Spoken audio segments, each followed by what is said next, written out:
خیلی عجیبه قبلشون میرم مثلا همشون رو میشناسم اسم رو میخونم حرف داریم همشون ولی جالبه مثلا تو اینجا هم زندگی نکردی. بازگشت پسر نافرمان. از همسایگی مرگ می آیم. زندگی مرا به حضور می پذیری. فرزندت را که تن سیاه و سایگونش زیر بار تردیدها دفن شده، که خیال علف، تلاسانی شن، جنب و جوش درخت و خیال ستارگان را گم کرده. مرا به حضور می پذیری که به خیال خروج از مسیرهای همیشگی پا به جاده ها نهادم.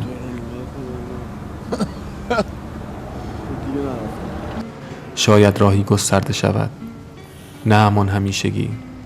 آنی شود که هنگام قدم برداشتن حضور می طلبد و تو را جان می بخشد. آن مسیری که به هنگام گام برداشتن جریان گردش خونت را در آن حس می کنی.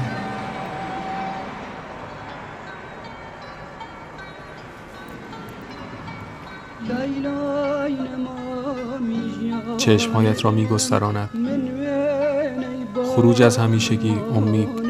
اگر آنچه را باید در راه‌های همیشگی نمی‌یابی، شاید در راه‌های نرفته، شاید در راه‌های نرفته.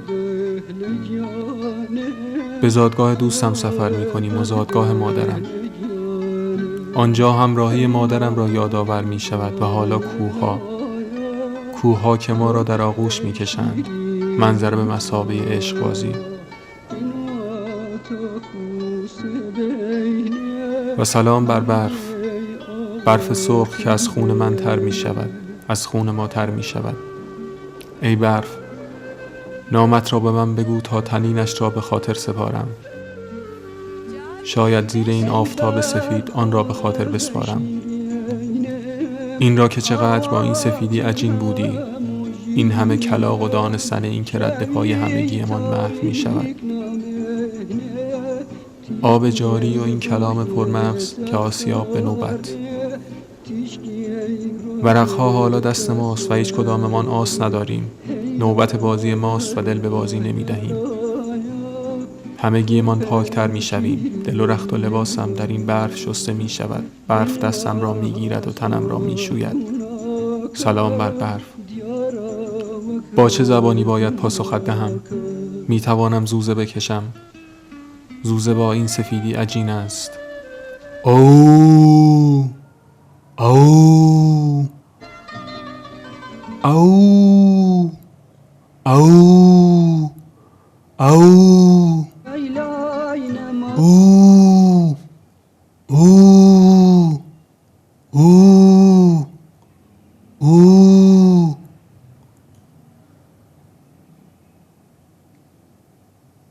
این زبان من نیست، اما با چه زبانی پاسخت بدهم؟ تو به من بیاموز. انگشتان در سرما کوچک می شوند. خون رگ‌ها به سمت ارگان‌های حیاتی سرازیر می شود. ریه، قلب، رگ‌ها تنگ می شوند. انگشتان کوچک می شود. صورت و دست و پا کم خون می شود. و سپس بازگشت خون از میان رگ‌های تنگ شده، پوست دچار حمله خونی می شود. گونه‌های گلگون می خواهند با قرمزی برف عجین شوند. با سفید و سرخ، با گردش خون پاسخت می دهم.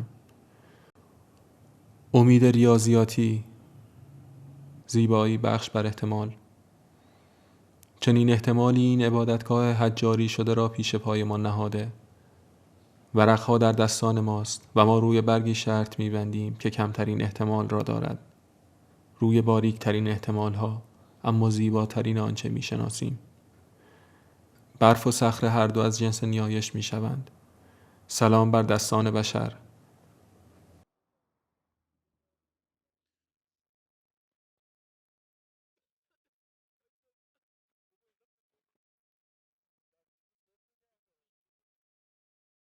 بشری که مانند من از جوار مرگ عبور نمی کند. عبادت ما را می پذیری؟ چیزی وسیع‌تر از من، سنگین‌تر از من آوار می شود روی تنم. زمزمه می کند دائم، وزنش را یله می کند هر دم. سرش را روی پهلوهایم می گذارد، نمی گذارد، نمی گذارد، نمی گذارد. خسته می شوم. چشمان دوستم در زادگاهش غمگین است. غم بزرگ او که خود پناه همگان است پناهی نمی یابد. گلویش ورم دارد و هر چیزی را به درونش می کشد. واژه ها از او گریختند یا دوستم آنها را پراکنده کرده. هرچه نزدیکتر به زبان مادری. دوستم زبانی ندارد و من زبانی نمی یابم. آرزو می کنم دانه های برف درونش روزی مانند آبی سفید جاری شود. آب سفید حاصل از برف، آب سفید موروثی که کشاورزهای این منطقه سندش میزنند و به ارث میگذارند برای پسرانشان. هرچه به زادگاهش، به درونش، به خاطراتش نزدیک میشویم او بیشتر زبانش را گم میکند. شاید این سفری باشد در جستجوی زبانی گم شده. انسان چطور این گونه متناقض است، اینقدر قوی و توأمان شکننده، یخ بسته و جاری. همگی غمگینیم. سلام بر تناقض، سلام بر تناقض.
جایی خوانده‌ام که انسان پیش از آموختن زبان انسانی زبان اشیاء را می‌آموزد.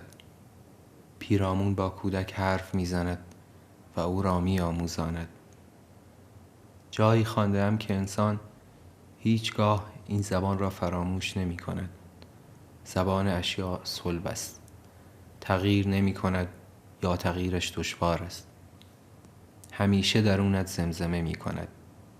در ادامه سفر به شهر سردشت به زادگاه دوست بعدی سفر می‌کنیم و من در جوار سکوت در می‌یابم که او زبان برف را می‌شناسد.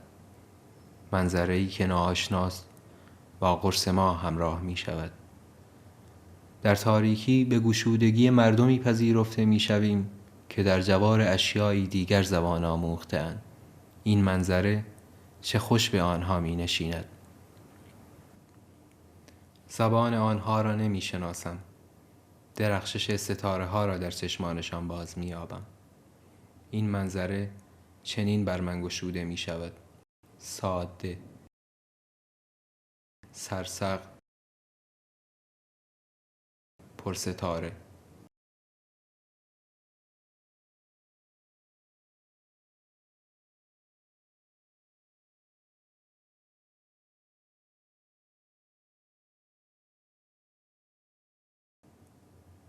با طلوع آفتاب میزبانمان رخ نمایان می کند.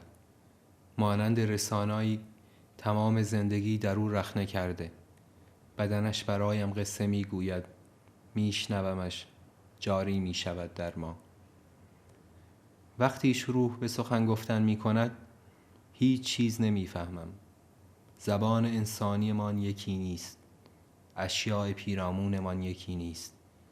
اما به تمامی میفهمم.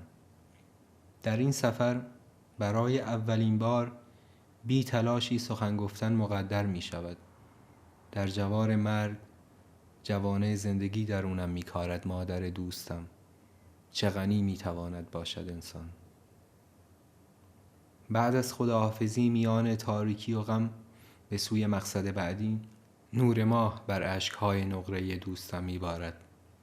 در سکوت جاوید پرسیده بود زیبایی چیست؟ این را همیشه میپرسد.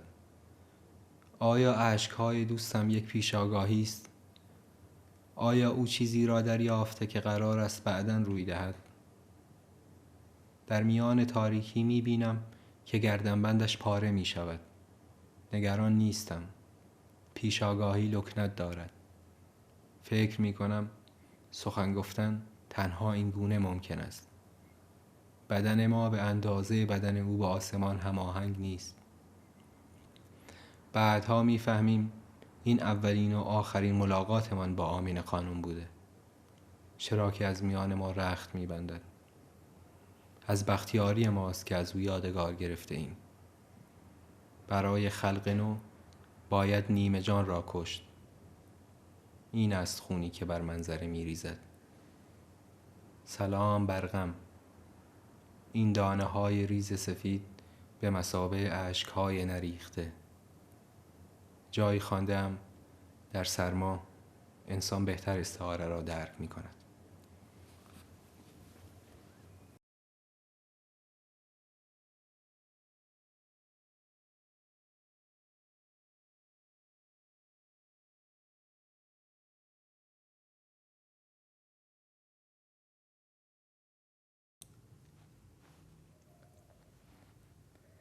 بالهای مومی ایکاروس. سفر به مثابه بازگشت. روزی دوباره یکدیگر را ملاقات می کنیم. امروز نه. امروز همگی غمگینیم. روزی دورتر شاید که همگی با گردنبندهای بافته یا ساخته و پرداختمان که زینت بخشمان هستند قادر می شویم دوباره با هم سخن بگوییم. این روزها دیگر روزهای خوبی برای کنار هم بودن نیست. شاید روزی دیگر که ورم گلوی ساسان بخوابد. آه ای کاش آوازی می‌خواندی دوست من. شاید روزی دیگر که مختار از غمش زیباتر شده باشد. شاید تسلی یافته.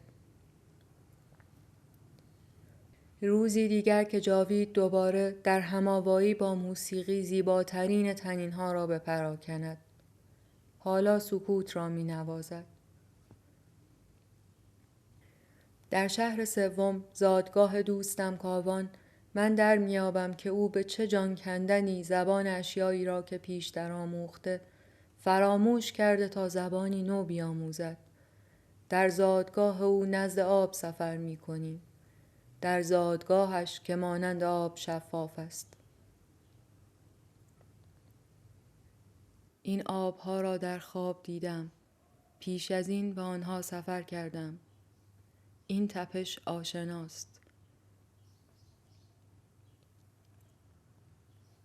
چیزی زنده اینجا میان این هیاهو. اگر گمراه نشوم چیزی آشنا همخون. یک جریان همزمانی میان ما. من در خوابهایم به اینجا سفر کردم. من در رویا آنجا که در بیداری خسته بودم در رویا سفر کردم به این زندگی. تو اینجایی. در این لحظه مقدر شد که ملاقاتت کنم. چرا که از پیش می‌خواستم. خم می‌شوم. باید کفش‌هایم را در بیاورم. به رسم احترام پا برهنه. آماده بازگشت به هماغوشی. یک کفش را در می‌آورم. پسر نافرمان بر روی زمین زانو زده و یک کفش به پا دارد. چرا که شنیده بود قبل از درآوردن دیگری بخشیده می شود. با گردنبند گلیش اعتمادم به تردید بدل می شود.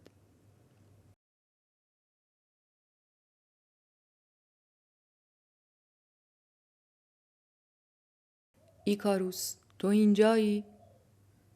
تو اینجایی ایکاروس، بالهای مومیت. سخن، با من سخن بگو. از میان آبهای خروشان ایکاریا، در میان این سکوت کرکننده، این برف سفید و این تنهایی محض، با من سخن بگو، با پسر نافرمانت. با چه زبانی با تو سخن بگویم؟ با من سخن بگو ایکاروس. از خورشید بگو و از بالهای مومیت، از آن ستاره بزرگ درخشان و از زیبایی خروشان سقوطت. با من سخن بگو ایکاروس. از اوج، از گرما و از ذوب شدن بالهایت. آن یک لحظه را به من بگو. غم و تمامی کلمات چگونه تصرف می شوند؟ ناگزیر و اینطور سریع. هر آنچه دارم مادام تصرف می شود. از شهر آرزو به شهر حیرت سفر می کنم. سلام بر پایان که آبستن آغاز است. سلام بر هر چیز که آبستن متناقضش است. مبارک است زبان که می اندیشد.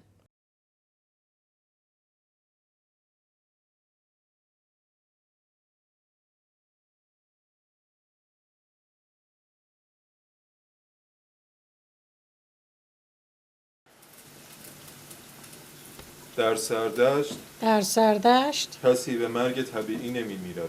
کسی به مرگ طبیعی نمی میرد. ما در چالدورانیم ما در چاردورانیم و در برف داریم قدم میزنیم. و در برف داریم قدم میزنیم. ما میخواهیم به سردشت برویم. ما میخواهیم به سردشت برویم. ما به سردشت نمیرسیم. ما به سردشت نمیرسیم. ما مطمئن هم نیستیم که در ما- چالدورانیم. ما مطمئن هم نیستیم که در چاردورانیم. مطمئن هم نیستیم که داریم در برف قدم میزنیم. مطمئن هم نیستیم که داریم در برف قدم میزنیم. برف یک دست پا نخورده زیر گام‌هایمان ترد با صدای خوب می‌شکند و تا ران‌هایمان بالا می‌خزد. ما تا دیروز در تهران بودیم و بارش یک دانه برف را از آسمان ندیدیم. حالا در این دشت پنبه‌ای مثل خریدارهای جیپوری هستیم که سر حاضری آمده ایم و زیر آفتاب پرتولع بکارت این عروس دست نخورده را با چشمان حریصمان می‌خریم و پاره می‌کنیم. با این اوصاف آیا ما تجربه از برف داریم؟ آیا داریم در برف قدم می‌زنیم؟ جوتیار در سردشت فردا شب به ما خواهد گفت که همسایه‌شان روز پنجمی که پیاپی برف می آمده از کوره در رفته و قسم خورده که اگر تا فردا برف قطع نشود به بندر عباس می رود و تا پایان زمستان هم بر نخواهد گشت. ما مطمئن نیستیم که داریم در برف قدم میزنیم. ما مطمئن نیستیم که داریم در برف قدم میزنیم. ما چگونه میتوانیم به جایی برویم؟ ما چگونه میتوانیم به جایی برویم؟ جایی رفتن چیست؟ جایی رفتن چیست؟ جایی رفتن سفر است. جایی رفتن سفر است. سفر رفتن به جایی. سفر رفتن به جایی. واقعا رفتن به آنجاست. واقعا رفتن به اونجاست. فرق دارد عکس جایی را ببینی فرق داره عکس جایی را ببینیم یا در سفری چند روزه یا در سفر چند روزه هی بدوی و اینجا و آنجا را هی ببینی. بدوی اینجا و اونجا را ببینی. سفر اگر رفتن به جایی است. سفر رفتن اگر به جایی است. سوال این است: سوال این است: آیا اساساً سفر ممکن است؟ آیا اساساً سفر ممکن است؟ سوال این است: سوال این است: ما می توانیم به جایی برویم؟ ما می توانیم به جایی برویم؟ سوال این است: سوال این است: چگونه ورود به جایی ممکن است؟ ورود به جایی ممکن است؟ اگر این مسیر پرسش ها را اگر این مسیر پرسش ها را از من بپذیری پس من چشم بندی کوچکی می کنم پس من چشم‌بندی کوچکی می کنم و کمی مسیر را کج می کنم. و کمی مسیر را کج می کنم. چگونه ورود به هر چیزی ممکن است ورود به هر چیزی ممکن است و تر دستی آخر سوال این است: چگونه ورود به یک ایده سینمایی ممکن است؟ چطوری به چگونه ورود به یک ایده سینمایی ممکن است؟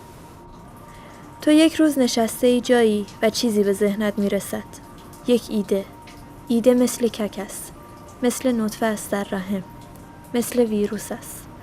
اول چیزی نیست، احساسش هم نمی کنی. اما کم کم رشد می کند. فضای اطرافش را درگیر می کند و تو کم کم تحت آن در می آیی و فرمان سرت را می گیرد. حال می خواهد بیرون بیاید. بیرون بریزد و تو باید آمادهش باشی. تو باید توان تولدش را داشته باشی. او مثل یک میهمان نخوانده و کنه به پشت استخوان جمجمه‌ات می کوبد. در خواب وقتی چشم باز می کنی، روی کاسه روشویی، روی کاسه دستشویی، وقتی داری با کسی حرف میزنی، حالیش نیست.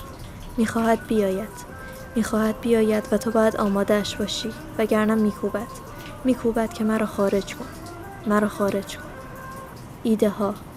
ایده ها مثل ککند. نه اشتباه نوشتم. تصحیح میکنم. ایده ها ککند. کک حشره‌ای است که از خون موجودات دیگر زنده است. کک حشره‌ای است که جای میان مرز مرده و زنده است. کک بدون خون دیگری جان ندارد اما جاندار است. کک قدر زندگی را خوب می‌داند. کک روی درخت می‌ایستد تا موجودی خوندار از زیر درخت عبور کند. کک خودش را روی موجود زنده پرت می‌کند. کک حالا جاندار می‌شود. هرچند که تا پیش از آن هم بودند. کک و ایده قدر زندگی را می‌دانند. ایده در ذهن می‌نشیند و می‌چرخد. باید خود را زنده کند. باید خودش را روی چیزی بیاندازد. زنده شدن ایده روایتمند شدنش است. ایده هیچ چیز نیست اما دست از سرت بر نمی‌دارد. ما یک ایده داشتیم. چگونه می‌توانیم یک سفر واقعی برویم؟ چگونه می‌توانیم واقعا به جایی سفر کنیم؟ اما مثل تکثیر ویروس مسئله ما هم تکثیر می‌شود. سفر تنها ورود به جایی نیست بلکه رفتن هم هست. رفتن یعنی خروج. پس سفر تو امان هم ورود است و هم خروج. ورود و خروج تو امان. رفتن و رسیدن. دو عمل متناقض با یکدیگر. و مسئله دیگر این که وقتی سفر می‌خواهی بروی به رفتن فکر می‌کنی. فقط و فقط رفتن. اما تجربه ما از سفر بازگشت به نقطه اول را نیز در خود نهفته دارد. یعنی آغاز و شروع سفر و رفتن. آغاز و شروع بازگشت هم هست. به همین خاطر همیشه هر چقدر نزدیک به شروع سفر می شود بیشتر شک می کنیم که چرا می خواهیم سفر برویم. اصلا ضرورتش چیست و در دل مدام خدا خدا می کنیم که چیزی بشود و نرویم. این تجربه را همه داریم هر بار. حسی چنان قوی که معمولاً وقتی سفری یک نفره را می خواهیم شروع کنیم بیخیالش می شویم. و بعد که بیخیال شدیم شروع می کنیم به دلتنگ شدن برای جاها و خاطره هایی که در سفر نرفته و می توانستیم تجربه کنیم و نشد. دلتنگی برای امری که محقق نشده آنقدر بالا می گیرد که باز تصمیممان را ممکن است عوض کنیم و برویم. پس ایده سفر رفتن و رسیدن را توامان با هم دارد. دو متناقض که باعث می شود ایده سفر همواره ناکامل بماند. در ایده سفر شکافی هم نیامدنی وجود داشته باشد. سفر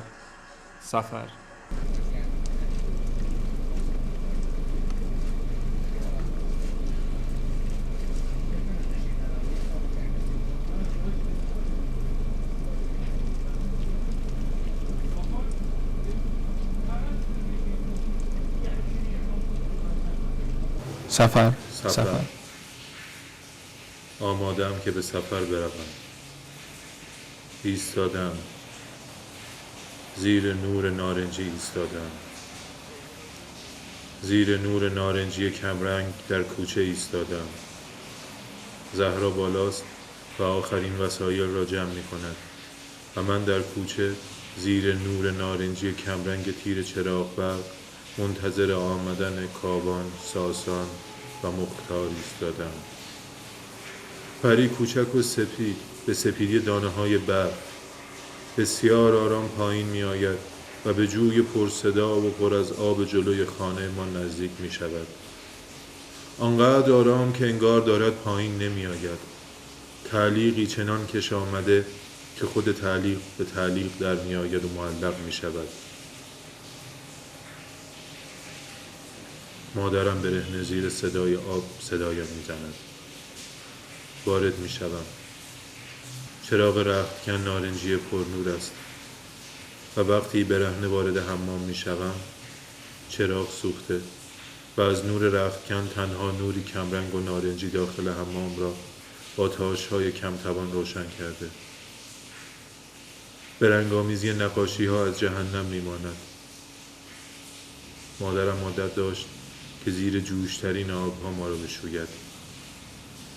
احساس می‌کردم این سنگینی گناه است که نارنجی‌ها را اینقدر از توان و تک و تا انداخته و با چشمانی بسته، بسیار بسیار محکم بسته، زیر دوش می‌رفتم تا از گناه و کثیفی با دردآورترین مجازات‌ها پاک شوم.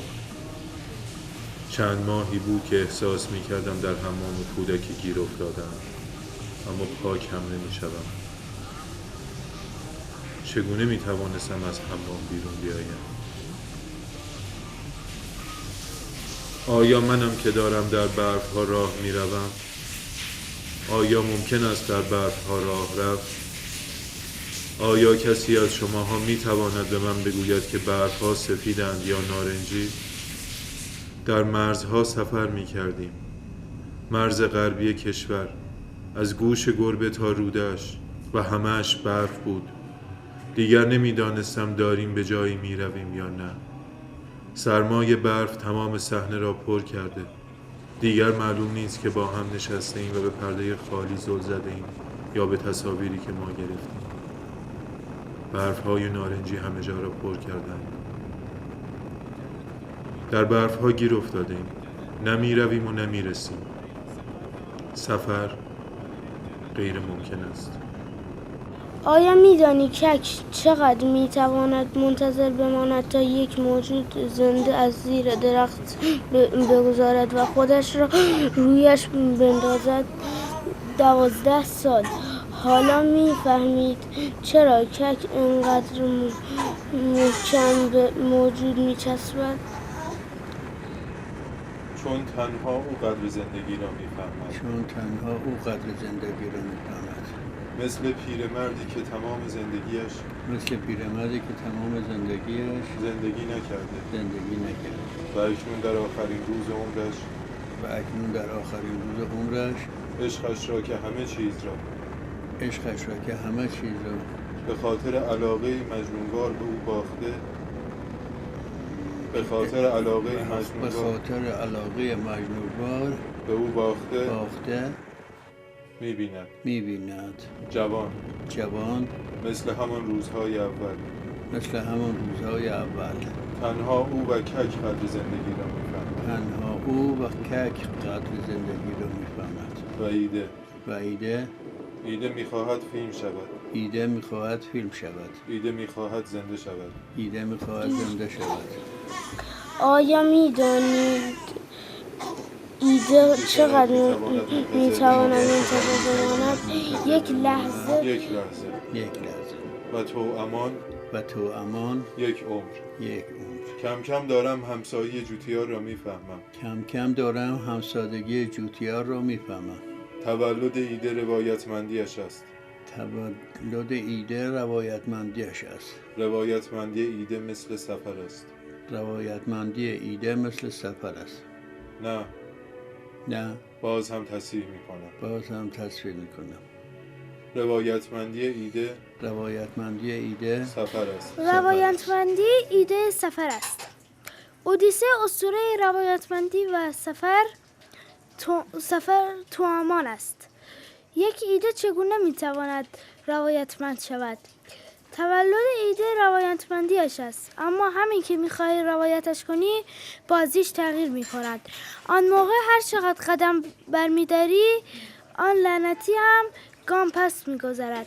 میخواهی قاپش بزنی اما او میپرد، میجهد، نامرئی میشود و گمش میکنی. هرچه سعی میکنی و جهد، آن لعنتی هم بیشتر ناز میکند، در هزار توهای بیشتری گم میشود و تو به ایده نمیتوانی ورود کنی. ایده غیر ممکن است. روی صندلی عقب ماشین نشستم، در یک دستم دوربین و چشمم در پشت چشم کوچکش، اما احساس میکنم به دست دیگرم دستبند زده شده. دستم به یک غول چاق بیمزه دستبند زده شده. غول چاق کودن و خودرای احساس میکنم تمام وزن کرختش را روی من انداخته و نمیتوانم از دستش گریز کنم. در این چند ماه فکر میکنم 20 یا 30 کیلو وزن اضافه کردم. قول دست و پا چلفتی نارنجی، قول کرخت نارنجی کمرنگ که همیشه شلوارش گل پایش افتاده، چابکیم را از دست رو بوده. مدام به درونم سرم میدهد. زورش زیاد است و مدام همه بیرون را هم به درونم سر میدهد. سفر یعنی رفتن، یعنی خروج. اما من انگار با یک قلم بزرگ به تمام بیرون رنگ نارنجی میزنم. انگار که زیر دوش باشم. چشمم را پشت دوربین محکم میبندم. بیرون یخزده یک شکل درونم را نشان میدهد. بیرون یخزده یک شکل درونم را نشان میدهد. چشم دوربین همیشه زودتر میفهمد. بیشک چشم آلوده در پشت دوربین رسوا خواهد شد. با دیدن این همه فیلم دیگر باید بهمان اثبات شده باشد. چه کارش میتوانم بکنم؟ بدون چابکیم چگونه ایده را که حالا ورجه ورجه می کند، می پرد، به دورها می دود را گیر بیندازم. حالا من باید کک شوم. باید بالای درخت بایستم. می دانید چه زمانی؟ 1 لحظه و شاید 1 عمر برای به چنگ آوردن آن 1 لحظه. من، کک و آن پیرمرد قدر زندگی را می فهمیم. تمام رفتن اودیسه، تمام سفر اودیسه برای بازگشت است. اودیسه اسطوره سفر درونی هم هست. اودیسه اسطوره بازگشت است. اسطوره بازگشت به خانه‌ای که آنقدر دیر آمده که دیگر مال او نیست. سفر همیشه بی بازگشت است. ایده چگونه فیلم می شود؟ می شود کمکم کنید؟ آنقدر با شکم قلمبیده ام در پیش دویدم که ندارم. جهان ایده دویدنی نیست، انتظاری است. این را به نجوا در گوشم شنیدم. انتظاری ککوار برای وقوع تصادف و چابکی در به چنگ آوردن آن لحظه. این را به نجوا در گوشم شنیدم. در سردشت کسی به مرگ طبیعی نمی میرد. این را مختار با سکوت‌های طولانی و همیشگی میان جملاتش گفت. در هر پیچ خاطره ای از مرگ 1 یا چند نفر. هر پیچ به نام کسی که درش فرو بلعیده شده. هر پیچ انگار سردش را دورتر می کرد. ایده به تصادف نجوا می گفت. ایده ها به انتظار نجوا می گفت. ایده ها را باید فراموش کرد. این را هنوز به من نگفته بود. ایده ها به فراموشی. این را هنوز نجوا به من نگفته بود. منتظر بودم. انتظار برای آمدن تصادف. پارادوکس هم نیامدنی دیگر. مختار می گفت از کلاش ها، از مین ها، از بارها، از کول ها، از بی‌معنایی مرز برایش. سردشت از تهران مرز است. در مرز معنا ندارد. مرز زندگی است. سردشت قدر زندگی را می داند. در سردشت کسی به مرگ طبیعی نمی میرد. اما سردشت قدر زندگی را می داند. این را در گورستان‌هایشان که بر سنگ‌هایش هیچ نامی وجود نداشت میشد دید. چگونه من به سردشت ورود کنم؟ چگونه مرز را زندگی کنم؟ من به واسطه نیاز دارم. این را میدانم. من چشمم توان تولد ندارد. من میدانم واسطه نیاز است برای ورود به جهانی که با تو مرز دارد. مثل تمام سیرها و سفرهای قدمای ایرانی، مثل تمام سفرها به ناشناخته ها، مثل همه ورودها، واسطه نیاز هست و واسطه جز به تصادف و انتظار این پارادوکس هم نیامدنی رخ نداده. کاش در فارسی هم فعل فیلم گرفتن، شلیک کردن بود. من به سمت سوژه ها شلیک میکنم، به هیچ کدام نمیخورد. ایده در پس همهشان تیزچنگ است و میگریزد. تصادف ایده تیوتا، تصادف تیوتای تیزپا. چشم دوربین بهش شلیک میکند. او همیشه تیزتر از من بوده. کاوان میفهمد. دنبالش بروم؟ من نمیدانم. کاوان و دوربین تندتر از منند و تویوتا از هر دو تندتر. ایده برای سوار است. کاوان می رود و من در پیش می فهمم. تنم را در ماشین رها می کنم. از پشت انگار رقصی سر گرفته. هم رقص با ایده، هم رقص با پیچها، هم رقص با جاده‌ای که به سردشت می رود. مختار آهنگی هورامی می گذارد، آوایی 5000 ساله. زهرا یکو از خواب بیدار می شود. ساسان یکو می خندد. داریم، دارد، وای، می شود، وارد می شود. در سردشت وارد می شود. تویوتا دارد می بردمان.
شب شد وقتی به قلعه رش رسیدیم. جوتیار امشب خاطره همسایه‌شان را گفت و من میفهمیدم. دیشب نمیفهمیدم اما امشب میفهمم. اما فردا ایده پرید. ایده دوباره پرید. ایده را باید نگه داشت. گرفتنش کافی نیست. فردا آمن خانوم، مادر جوتیار و مختار روی بالکن نشسته بود و به ما لبخند میزد. لبخندش می درخشید. انگار اشعه‌های خوش اقبال آفتاب از اینکه به او می خوردند از شادی توانی دوچندان آزاد می کردند و روی لبان پرخنده‌اش جور دیگری می درخشیدند. او با پیرهن آبی گلدارش در منظری کوه پربرف آسمان چنان یک دست بود که به یقین فهمیدم همه کوه‌ها و منظره اطراف از شکم آمن خانم متولد شده بود. حالا که دارم می نویسم، همین امروز که دارم می نویسم، آمن خانم رفت. تصویر او را نگرفتم و این فیلم تأسفی همیشگی بر گرده‌اش سوار خواهد ماند. مثل تمام ایده های دیگری که از دست می داد. موقع فیلم گرفتن نمی دانستم اما حالا می دانم. ایده باید فراموش شود. ایده به چنگ نمی آید مگر فراموش شود.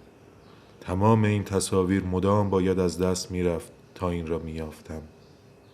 ایده چیزی از جنس فهم نیست، چیزی از جنس خون است. ایده به خون نیاز دارد، نه آگاهی. مثل کک. ایده باید فراموش شود و تبدیل به خون شود. و تو وقتی آخرین نقطه را می گذاری، آخرین پلان را می گیری، آخرین برش را روی میز تدوین می زنی، یکو غافلگیر شوی. یکو خاطرت می آید. شعف زده با فریادی خفه در گلویت بگویی بازش یافتم. مثل دیدن معشوق برای پیرمرد با دست و پای یخ زده و بیجان بجهی. این ایده را من فراموش کرده بودم اما بازش یافتم. اما این فیلم نتوانست. این فیلم نشد. اینی که این دارید فیلم تماشا نشد. می‌کنید یک فیلم اینی بد که است. دارید تماشا می کنید یک فیلم بد است. فیلمی بد روی صفحه نمایشتان در حال پخش شدن است. فیلمی بد، فیلمی ناامید کننده. حالا بعد از بارها نوشتن این نوشته دست از سر این فیلم بد بر نمی دارم. می دانید برای چه؟ برای همین ناامید کننده بودنش. ناامیدی، امید، امید، امید برای نجات، نجات در آخرین لحظه، نجات در آخرین لحظه امید. تمام قهرمانان سینمای مرسوم در آخرین لحظه نجات می‌یابند و با همین منطق دوباره همه‌شان فردا در همان جهان پیشین چشم باز می‌کنند. اما یک تاریخ سینمای دیگر را تصور کنید. قهرمانان به آخرین علف روی تپه دست نمی‌یازند. به آخرین دستی که از جهان به سویشان دراز می‌شود دست نمی‌یازند. آنها چند لحظه دیگر دوام می‌آورند. چند ثانیه. جهان امید می‌شکند. جهان مرسوم می‌شکند. تاریخ مرسوم سینما می‌شکند و جهانی نو در انتظارمان است. اولین لحظه ناامیدی. تنها در این لحظه است که نجات ممکن می‌شود. تمام قهرمانان سینما چند لحظه دیگر باید دوام می‌آوردند. مرگ زندگی در جهان مرسوم است. تنها مرگ قدر زندگی را می‌داند. تنها در اولین لحظه جهان ناامیدی زندگی جاری می‌شود. سینما چیز دیگری می‌شد. انگار دارم تمام تاریخ سینما و تمام فیلم‌های بد را دوباره در ذهنم می‌سازم. تمام فیلم‌های بد روی پرده می‌تواند بشود چیزی دیگر در چشم من. فیلمی ناامید کننده روی پرده و شاید بازسازی دیگر در چشم شما.